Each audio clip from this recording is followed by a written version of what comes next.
I called the police to make him return my son's lost iPhone. Hello everyone, Stories Boss here. Let's begin.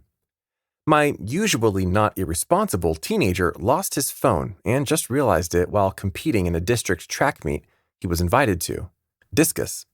This fueled my urgency to find his phone more than its value or anything else.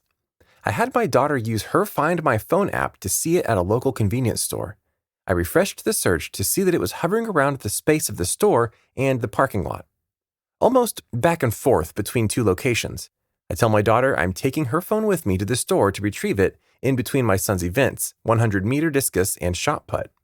I arrive through the doors a la Kramer from Seinfeld, phone up in hand like I'm on a timed scavenger hunt. The clerk gets suddenly shifty, looking at me, then looking away, then looking at his customer. Understandable with how I entered. I jumped in line, patiently waiting for the customer in front of me to interview the clerk about the state lottery system. A barrage of ridiculous questions that even I couldn't write up. Finally, it's my turn. And now I'm the only customer in here. I also noticed that upon refreshing the app I was using, it hasn't moved since I entered the store. I begin with what would be a line of my own questions. Hey, my son lost his iPhone and this app says it's near here. Has anyone turned in a phone? Lying clerk says, nope. I retort, could you look around and see because I've refreshed this over the past 20 minutes and it's here.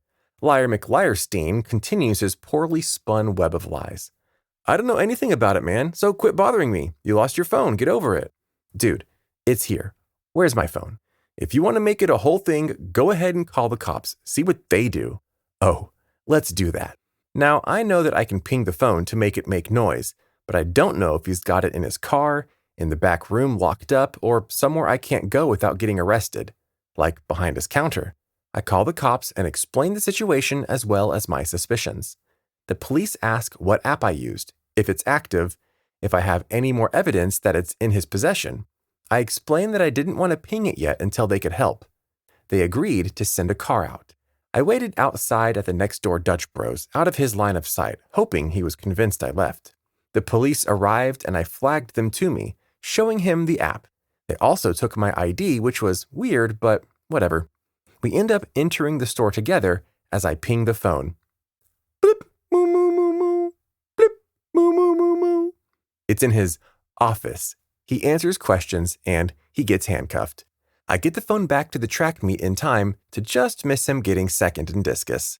Someone tried to steal my son's phone. I was a little bit worried about what if the phone wasn't there. Like, the app is not malfunctioning.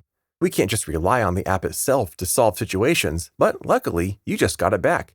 What I can suggest next time, ask politely to a manager of the store to ask for CCTV footage inside and out of the store when the phone got lost, since it was the last time the phone has been used right. I remember my high school way back then when my mom brought a small bag with a sling for my phone just to make sure I won't lose it. Might help your son too. No noon break doesn't mean no lunch. Some backstory. Okay, so I am a grocery assistant manager, and in my supermarket chain that generally means two things. Besides what you would expect job functions of such a role to be, one, I work overnights while we are closed, which I love, and I'm the person with the keys to the store to let employees in and out, which I hate. My shift starts at midnight. They are supposed to schedule 2 key holders during the night shift, specifically so that lunches can be taken. In our state, they are supposed to be taken between the 3rd and 5th hour of work, or the employer must pay an hour of overtime.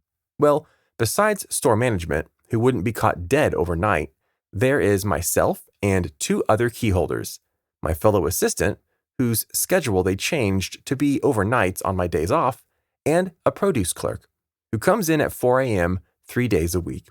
This means a minimum of 2 days a week. I am the only key holder on duty during my lunch window. Malicious compliance time. They started bugging me to take lunch.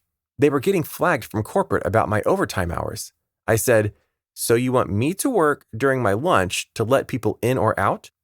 They aren't dumb enough to say yes to that. They said, well, you know what times people are scheduled, so plan in between. They are right. I do know. I know the people who are always early or late. I know the floor cleaning company has no set time they show up, and I know when the smokers are scheduled for their breaks. And I know there is no 30-minute uninterrupted window for me to take a lunch. After telling the store leadership this and them not listening, I decided to show them and started taking my lunch. The first night, after I got cursed at by a smoker for not leaving the break room to let her out during my lunch, and she missed the chance to smoke on her break, I explained my situation to her and got her to redirect her yelling at store management when they showed up. The third night, the floor company called our store during business hours to complain about their rep having to wait outside for 15 minutes to be let in. One night later, a bakery clerk left and went home after being 5 minutes late meant I wouldn't be answering the door for 20 minutes. This was the last night they made me take lunch as the only key holder there.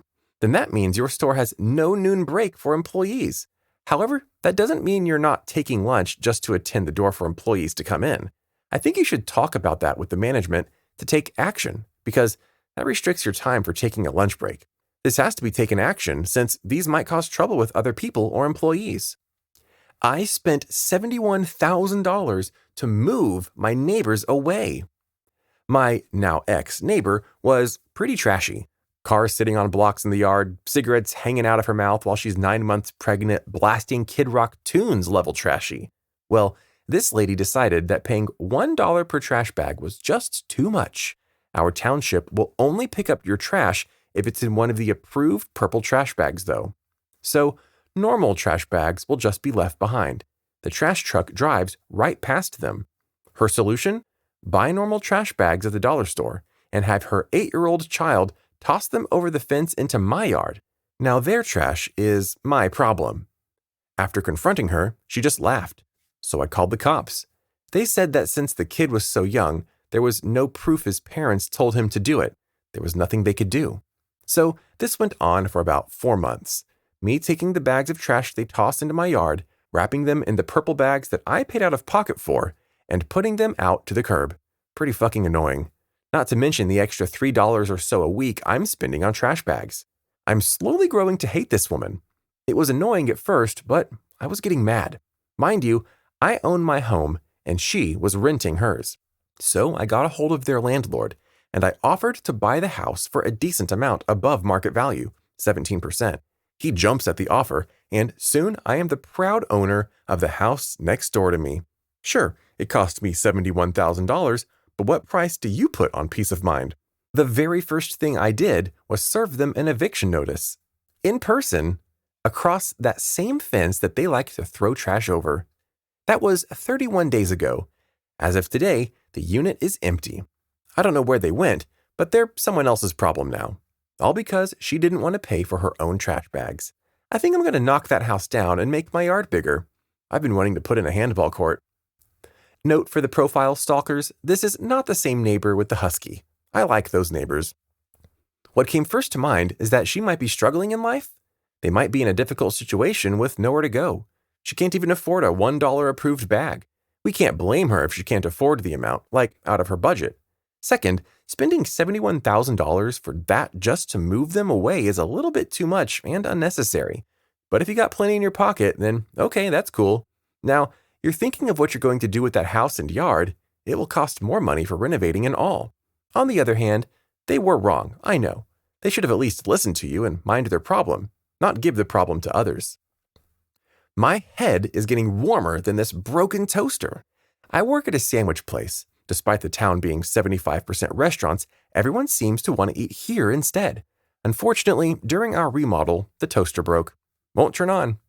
We have another toaster the owners put there, but that is also broken. It doesn't fully warm things up. We tell the owner and he suggests we can just use the broken toaster. The compliance. We have to toast all the sandwiches on a broken toaster. You know that King of the Hill episode where they introduce water-efficient toilets that they have to flush as many as 7 times? Well, that's how the broken toaster works. We have to toast all the sandwiches in a 5 to 10 second interval, and it doesn't heat up all the way, meaning they can be in there several minutes and still be lukewarm. We warned you, owner and customers, especially the junior Karens of America, that the toaster will take a long time to fully warm up the sandwich. You still had to have your freaking rotisserie chicken. Massive pileup after massive pileup at the toaster as we try to toast the sandwiches in something worse than an easy bake oven. It's what you wanted. So, that's what you get. While reading this story, I could feel the tension of the employee while making the work get done in a very complicated way. Everyone hates to do things that aren't supposed to be done by the same process that the story did. This story somehow gives me the obligation to take part to be pressured on behalf of the employer.